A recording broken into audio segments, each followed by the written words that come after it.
솔로몬이 왕이 됐을 때 하나님께서 내가 너에게 뭘 줄까 물었던 성경 말씀을 우리가 잘 알고 있습니다. 솔로몬이 지혜로운 마음을 주십시오 라고 기도하면서 하나님을 기쁘게 했습니다.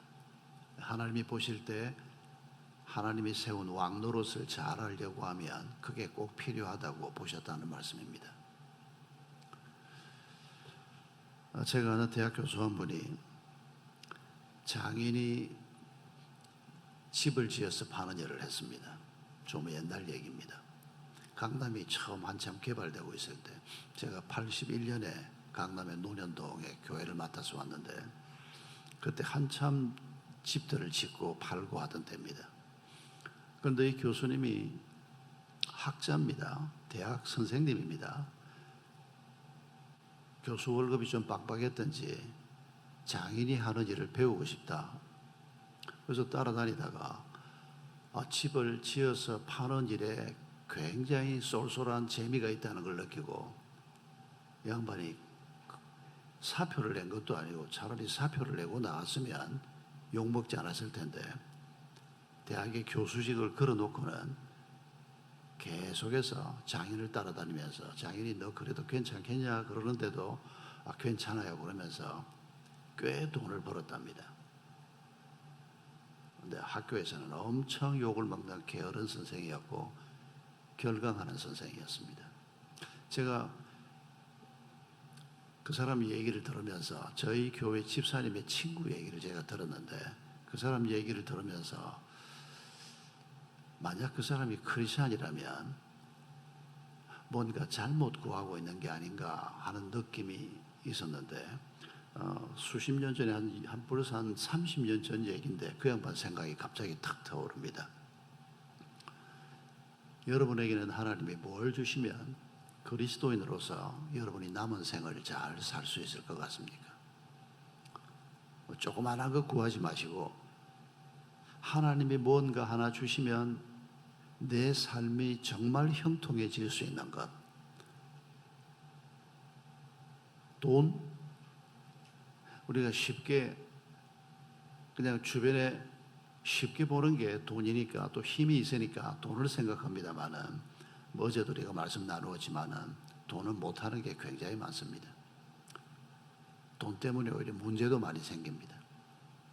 건강 분명히 필요합니다만은 그러나 어차피 건강은 다 나빠지게 되어 있습니다. 그런 우리가 상식적으로 생각하는 수준 말고 하나님께서는 자식이 생선을 달라고 하는데 뱀을 주는 부모가 있겠느냐? 그러시면서 하신 말씀이 뭡니까? 나는 성령을 주겠다. 그걸 조금 더 세밀하게 표현을 해보면 성령을 통해서 너희에게 가장 좋은 것을 주겠다. 이렇게 말씀하신 겁니다. 그런데 여러분 그런 것들을 누리고 사십니까? 하나님이 내 삶 가운데 이번에는 이런 걸 주셨구나. 그런 걸 우리가 평소에 누리고 사느냐 하는 겁니다. 하나님은 분명히 우리가 이 땅에서 가장 복된 자로 살기를 원하십니다. 우리의 환경을 이기는 자가 되기를 원하고 우리의 연약함을 극복하는 자가 되기를 원하고 우리의 죄성을 이기는 자가 되기를 원하십니다. 근데 우리의 힘으로는 안 됩니다. 오죽하면 사도 바울조차도 그렇게 죄의 문제를 놓고 고민을 했겠습니까? 여러분 사도 바울은 인간적인 관점에서 생각하면 그의 고향 다소가 지금의 터키 지역입니다. 로마가 다스리던 시절에 그 아버지가 고향 땅을 떠나서 소아시아 지역에 살고 있었습니다. 그런데 거기에 살면서 돈을 많이 벌었던 것 같습니다. 뭐 다른 거 전혀 알 수는 없지만은 뭘 보고 하는 얘기인고 하니까 바울이 태어날 때 로마 시민권자였습니다. 전쟁에서 공을 세우거나 뭐 몇 가지 길이 있는데 학자들, 바울 전문가들이 짐작하기를 유대인이 그 당시에 로마 시민권을 가지고 자식이 태어날 때 로마 시민권자가 되게 하는 것은 아마 사업을 해서 돈을 많이 벌어서 뭔가를 했을 거다 이렇게 많이 짐작을 합니다. 어쨌거나 아주 유복한 가정에서 자랐습니다. 그런데 돈만 있는 집안이 아니었습니다. 그 아버지가 아들을 낳아서 키우면서 예루살렘으로 유학을 보냅니다. 로마로 유학을 보내는 게 아닙니다. 율법을 배우게 합니다. 그리고 또 바울이 가말리엘 문화에서 가장 뛰어난 선생 밑에서 하나님의 말씀을 배웁니다. 그러니까 부잣집 아드님에다가 똑똑한 사람이고 하나님의 말씀을 배우면서 유대인 기준으로 보면 웬만한 걸 다 가지고 있는 사람이었습니다. 그럼에도 불구하고 그리스도를 만나지 못했을 때 그가 얼마나 편협한 율법학자였는지를 성경은 설명하고 있습니다. 바울의 입장에서 예수라고 하는 사람이 나타나서 자기가 하나님이다, 저런 말도 안 되는 인간이 어디 있냐, 어떻게 인간이 감히 자기 자신을 하나님의 아들이라고 말할 수가 있느냐, 저런 인간은, 또 저런 인간을 따르는 자들은 죽여 없애야 된다. 당연히 그렇게 생각하지요. 예수가 누군지를 모르면 어떻게 그렇게 생각하지 않을 수가 있겠습니까? 그러나 그게 율법을 잘 알고 있는 바울임에도 불구하고 편협하기 짝이 없는 그 율법에 담긴 하나님의 마음을 도무지 헤아리지 못하는 그런 바울이 결국 예수 그리스도를 만나서 바른 길을 걸어가는 모습을 우리가 성경에서 봅니다. 여러분, 오늘 우리에게는 지금 내가 이 나이에 이런 환경에서 이런 비전을 가지고 이런 삶을 사는 내게 하나님이 뭘 내게 주시면 이 험한 세상에서 내가 거룩한 하나님의 백성으로 살 수 있을까? 하나님의 뜻을 따라 기쁨으로 살 수 있을까? 그 얘기를 우리가 해보려고 합니다. 하버드 대학에서 1938년부터 당시에 하버드 대학 2학년 학생이 268명, 그리고 하버드 대학에 있는 보스턴 빈민가 청년 456명, 합해서 724명의 18, 17, 19 요 나이의 남성들을 무려 85년 동안 조사를 했습니다. 숫자도 어마어마하고 연구 기간도 무려 85년입니다.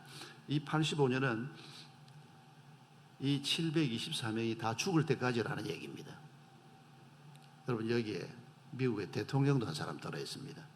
그 당시 하버드 대학 학생이었던 한 학생이 나중에 미국의 대통령이 돼서 이 연구의 대상자로 계속 들어있었습니다. 존 F 케네디입니다.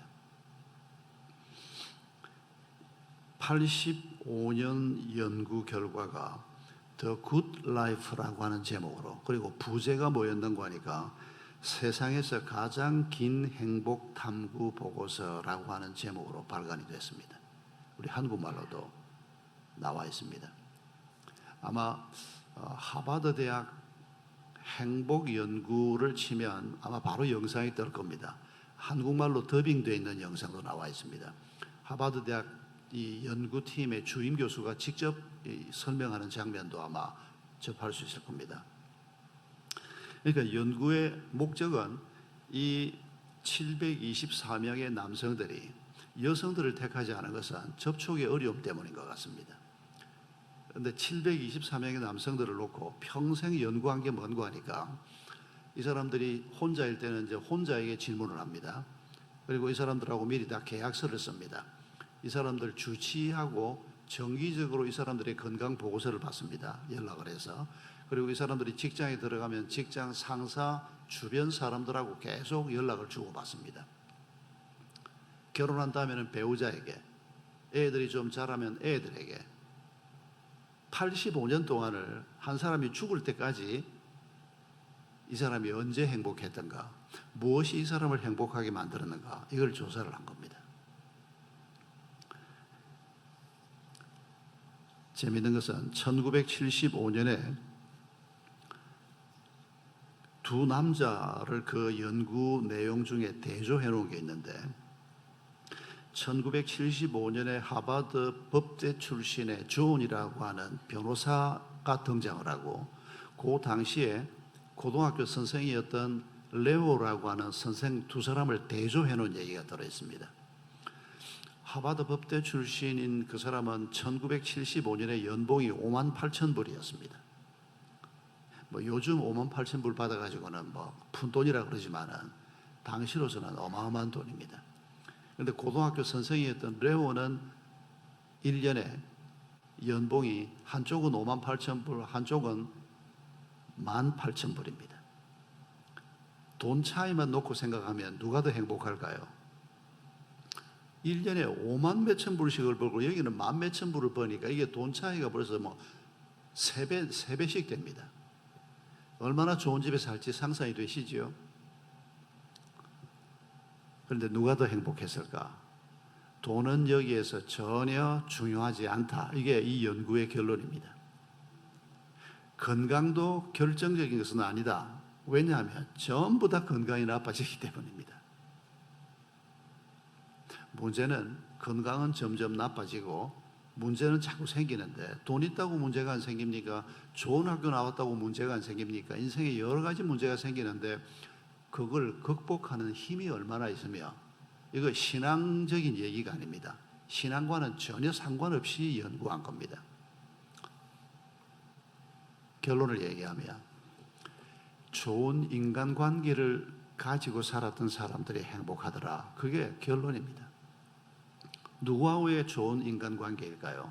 첫째는 부부관계입니다. 그리고 가까운 가족들과의 관계, 그리고 가까운 지인들과의 관계입니다.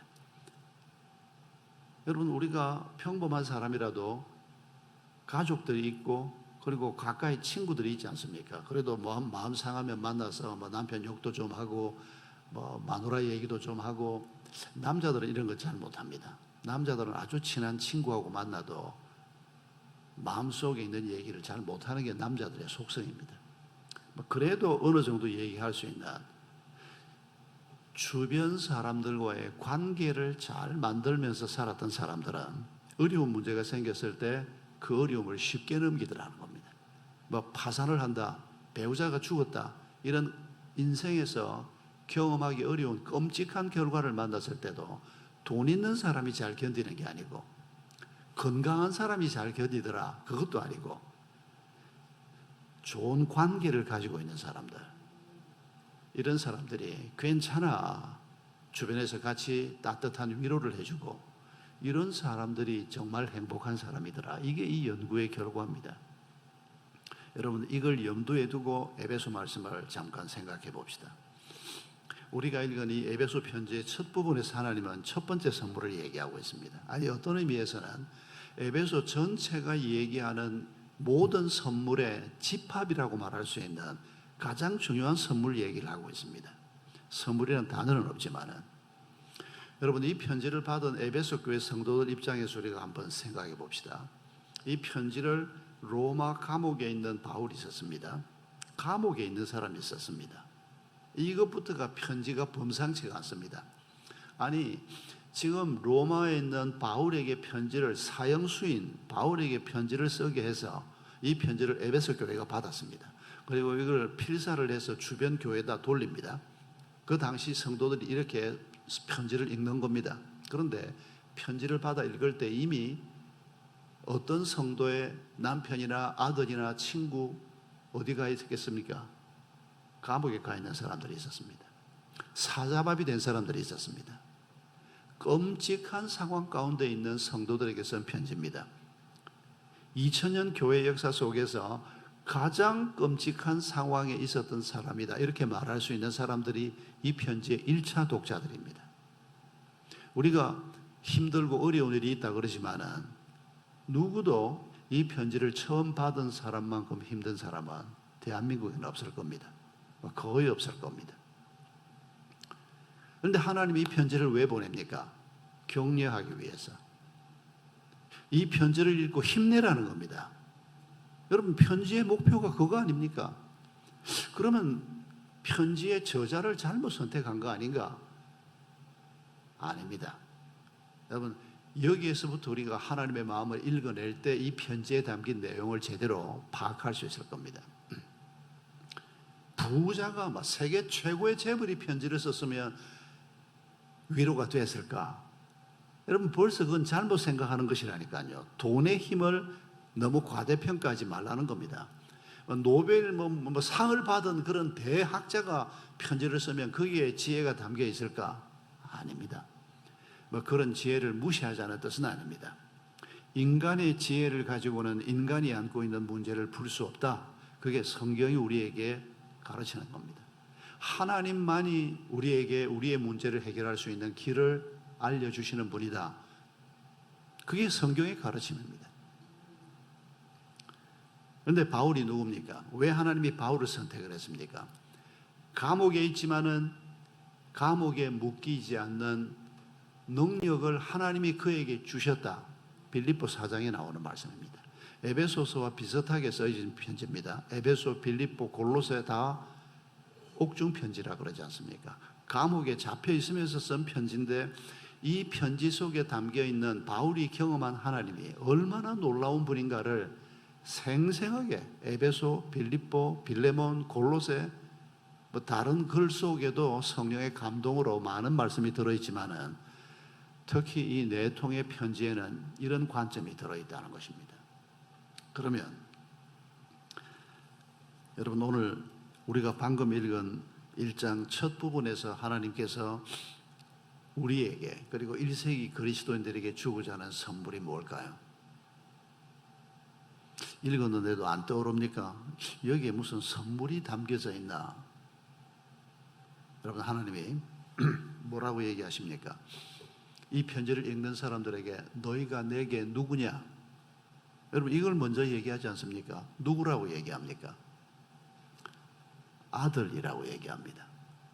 딸은 빠져있네? 아닙니다. 대표형으로 아들이라고 표현한 겁니다. 아들, 딸이라고 사실은 말하는 겁니다. 예루살렘의 딸들아 나를 위하여 울지 말고 너희 자녀를 위해서 울라. 예수님이 예루살렘에서 십자가의 길을 가면서 하신 말씀입니다. 그러면 예루살렘의 아들들은 기도하지 않아도 된다는 얘기입니까? 딸 그러면 아들도 포함되고 어미들아 그러면 아비들도 포함되는 겁니다. 여러분 지금 이 편지를 읽는 사람들에게 아마 이 사람들은 당장 눈앞에 있는 고통, 환경 이런 것들을 생각하고 가슴 아파하고 있습니다만은 그러면 그런 문제를 해결해 줌으로 하나님이 우리에게 위로를 준다. 그것도 물론 한 가지 방법입니다. 암에 걸린 사람이 수술 잘 받고 암에서 치유된다. 그것도 하나님께서 우리에게 주시는 치유의 한 방법입니다. 그러나 하나님은 역시 하나님이십니다. 근본적인 선물을 우리에게 주시려고 하는 겁니다. 그 정도가 아닌 근본적인 너희가 내게 어떤 존재냐? 여러분 이 말의 의미를 우리가 평생 동안 묵상하고 또 묵상해야 합니다. 힘들 때마다 건강이 나쁘든 경제가 어렵든 관계가 깨지건 우리 삶이 힘들 때마다 내가 걸치고 있는 옷이 얼마짜리냐, 내가 살고 있는 집이 얼마짜리냐 이것도 의미가 없는 건 아닙니다. 그러나 그런 것이 큰 힘이 되지 못하는, 어제도 얘기했지만은 근사한 집에서 최고의 음식을 먹고 최고의 옷을 입고 최고로 비싼 말을 타고 다니는 나만이 어쨌다고요? 인간이 해결할 수 없는 나병에 걸렸다고 성경은 말합니다. 오늘 모든 사람들이 그 길을 걸어가고 있습니다.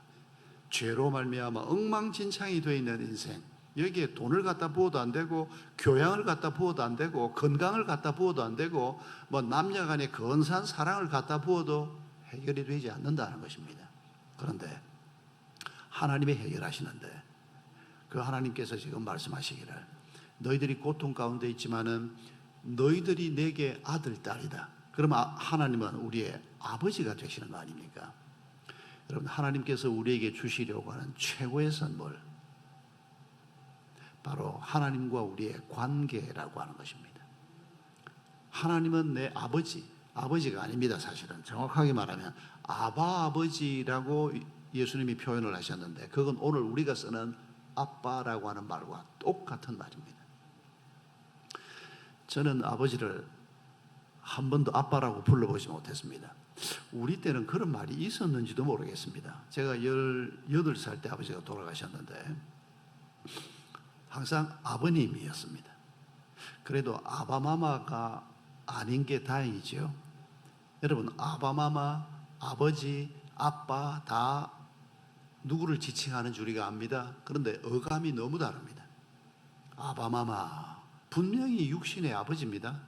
그런데 거기에는 차가운 바람이 부는 피냄새가 나는 그런 이름이 아바마마입니다. 아버지가 일상 많이 쓰던 단어입니다만은, 그런데 저는 제 아버지를 한 번도 아빠라고 불러보질 못했는데 우리 아이 셋은 아빠라고 불러라라고 말한 적이 없는데 말하기 시작하면서 그냥 아빠였습니다. 지금 뭐 마흔이 넘고 이제 뭐 결혼하고 이제 뭐 자식을 낳고 이런 애들도 지금도 그냥 아버지라고 하지 않습니다. 우리 아들이 어릴 때 기분이 좀 나쁘면 아빠라고 안 부르고 아버지 이렇게 부르는 때가 있었습니다. 그러면 이놈 자식이 심기가 좀 불편하구나 적각 느낄 수 있는. 여러분, 하나님이 지금 우리에게 다가오셔서 내가 네 아빠다, 너는 내 아들이다, 내 딸이다. 여러분, 이 말 속에 담긴 하나님의 마음을 우리가 평생 가지고 갈 수 있기를 바랍니다. 여러분, 정상적인 부모라면 자식을 어떻게 대하는지 우리가 알지 않습니까? 그리고 그분이 우리에게 어떤 존재인지 우리가 알지 않습니까? 제가 아버지는 18에 돌아가셨고 어머니는 12년 전에 돌아가셨습니다. 89세에 돌아가셨는데 어머니가 고생을 참 많이 했습니다. 아버지가 일찍 떠나시고 참 엄청 고생을 하셨습니다. 일산에서 누님도 혼자 되셨고 모녀가 같이 살다가 어머님이 12년 전에 떠나셨는데 저희 어머니는 초등학교 문 앞에도 못 가본 분입니다. 우리 외할아버지가 꽤 유복한 가정을 일구고 있었는데 일본 놈들이 가르치는 학교는 내 딸 안 보낸다 그래서 안 보냈다는 겁니다. 그래서 어릴 때 제가 그 얘기를 듣고 우리 외할아버지가 꽤 괜찮은 사람이었구나 이런 생각을 한 적이 있는데 나중에 보니까 우리 외삼촌, 남자 외삼촌이 셋이고 우리 어머니가 있고 또 여동생이 하나 있고 우리 할아버지가 3남 2녀였습니다. 우리 어머니가 둘째였습니다. 큰 외삼촌이 있고 어머니가 둘째고. 근데 알고 보니까 아들 셋은 다 고등학교까지 옛날에 다 보낸 겁니다. 딸 둘만 학교를 안 보낸 겁니다. 그 시대 분들이 주로 그랬지만은 우리 외할아버지가 자기의 그 알량한 애국심을 딸들한테만 갖다 부은 겁니다. 학교도 못 가게 하고. 그때부터 제가 우리 외할아버지를 존경하는 마음을 철수시켰습니다. 세상에 안 보냈으면 5을 다 안 보냈어야지. 거기다가 정신대 막 끌려가니까 18이었던 우리 어머니를 19인 우리 아버지하고 얼굴도 한번 안 보고 결혼을 시켰습니다. 여러분, 그 시절에 우리 부모님들이 어떤 삶을 살았는지를 생각하면 오늘 우리가 상상도 할 수가 없습니다.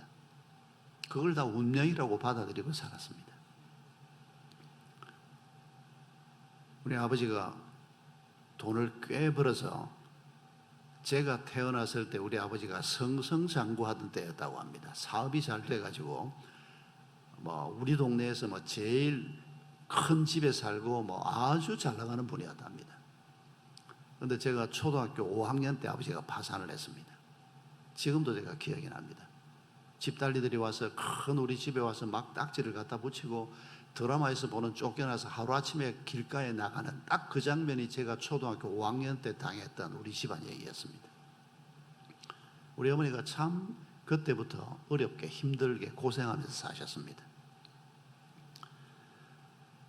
그런데 제가 지금도 어릴 때 어머니가 해주셨던 칼국수를 잊을 수가 없습니다. 어머니의 그 손맛을 잊을 수가 없고 어머니가 나를 위해서 뭘 어떻게 했는가를 생각하면 그냥 하나님처럼 느껴집니다. 그걸 좀 확대를 하면 그냥 하나님이 이런 분이겠구나 그게 느껴집니다. 아마 여러분들도 대부분이 다 이런 경험을 가지고 있을 겁니다. 부모의 사랑이 유한하긴 하고 완벽하지는 못하지만은 그래도 부모가 자녀를 위해서 뭔가를 하는 이 마음이야말로 이 세상 속에서는 가장 하나님과 닮아 있는 마음입니다. 그걸 우리 어머님이 보여주신 겁니다. 아버지는 일찍 떠나서 미처 깊게 경험을 하지 못했고. 여러분, 우리 어머니가 뭐 공부를 많이 해서 제가 평생 그리워하면서 삽니까? 우리 어머니가 남보다 더 똑똑한 분이 돼서 그 어머니를 제가 그리워하면서 삽니까? 지금도 어머니 생각만 하면 눈물이 나는데 사랑 때문이었습니다. 어머니가 조건 없이 자기 목숨이라도 갈아주고 싶어 그런 사랑을 경험했기 때문에 그분이 우리에게 소중한 존재로 남아있는 겁니다.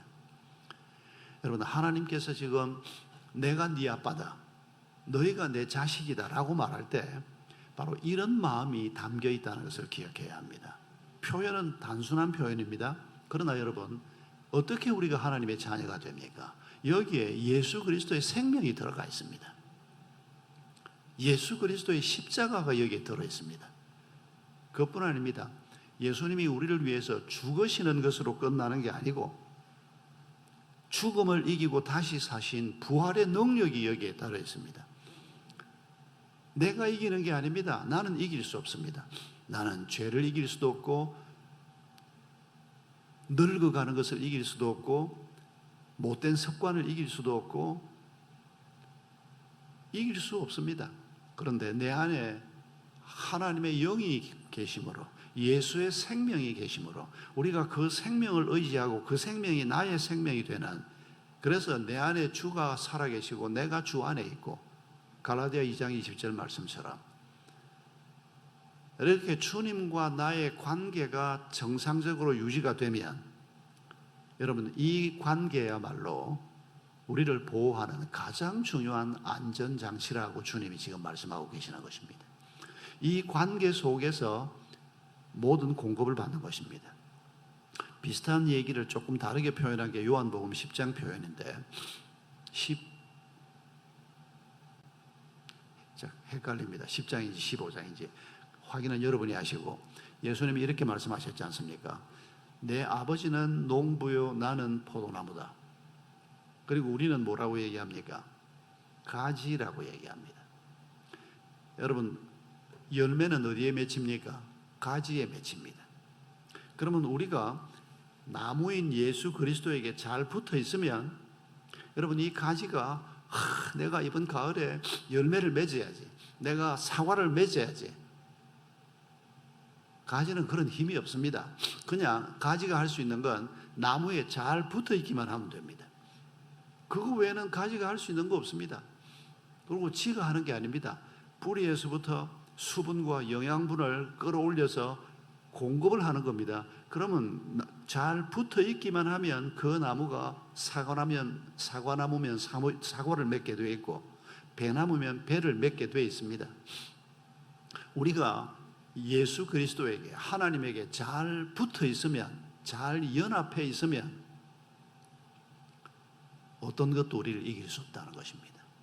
우리가 하나님과 잘 연합해서 그분이 내 아버지시고 내가 그분의 아들, 딸의 길을 잘 걸어가면 극복하지 못할 환경이 없다는 것입니다. 이기지 못할 죄가 없다는 것입니다. 그것이 지금 이 1장 첫 부분에 담겨 있는 하나님의 선물 얘기입니다. 그리고 그 이후에 이제 구체적인 얘기들이 쭉 나옵니다. 그래서 우리가 성경을 읽을 때 이런 관점을 가지고 읽어가면 여러분, 이게 보물찾기입니다. 여러분, 어릴 때 보물찾기 해보셨죠?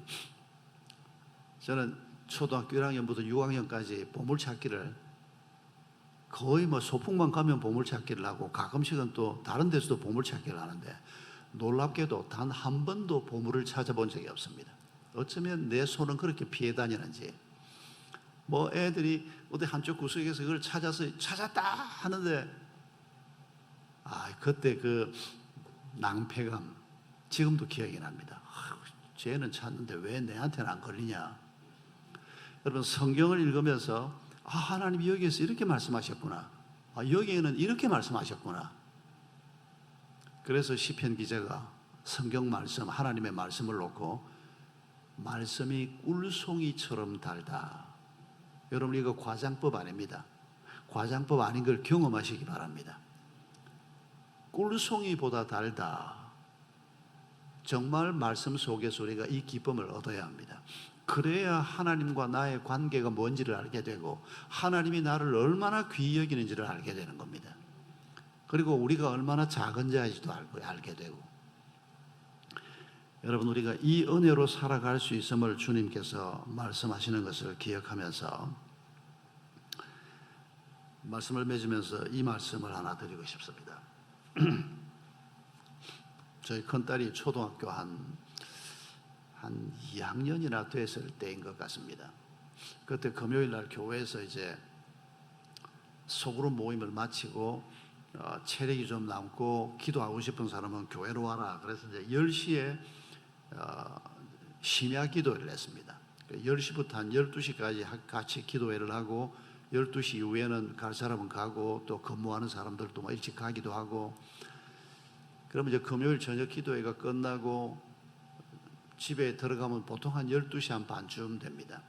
그때 큰애가 초등학교 한 2학년 됐고 유치원 또 유치원 이렇게 셋이 집에 같이 살 텐데, 한번 기도회를 마치고 12시 한 반 넘어서 이제 아내하고 같이 집에 들어갔는데 아파트 문을 열고 들어가면 왼쪽 첫 번째 방이 큰애 방이었습니다.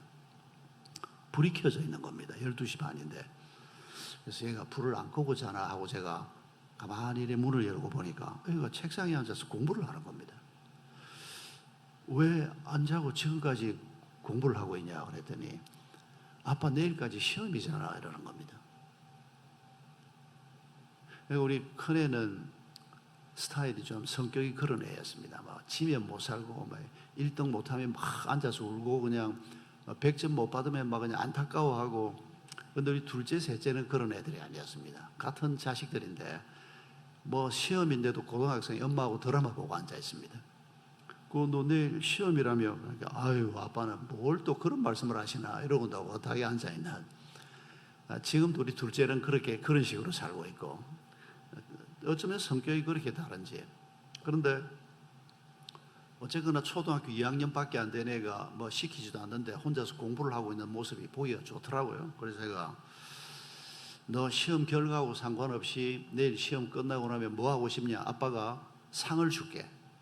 아내는 제 뒤에 서 있었습니다. 이제 방문 앞에 서서 제가 얘기를 하는 겁니다.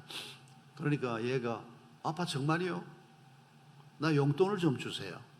그래서 제가 그래 얼마면 되겠냐? 제가 지갑에 돈이 얼마 들어있는지 제가 생각을 하고 있었습니다. 그때 제 지갑에 얘가 막 20만 원까지 부르면 내가 아무 소리 안 하고 준다 그냥. 그런데 20만 원을 하루아침에 다 쓰기는 그렇고 한 3만 원만 쓰고 17만 원은 저금을 하라 그럴까 아니면 한 5만 원까지 쓰라 그럴까, 저는 그렇게 생각하면서 그래 얼마면 되겠냐. 그러니까 뒤에서 아내가 저를 막 꼬집더라고요. 또 아빠가 또 저런다고. 제 아내는 교사 출신인데 그런 식의 태도를 잘 용납하기 좀 어려워하는 사람입니다. 아주 FM대로 가는 사람입니다. 그런데 제가 제 아내 손을 뿌리치면서 그래 얘기해봐라. 얘가 잠깐 생각을 하더라고요. 얼마를 불렀을까요?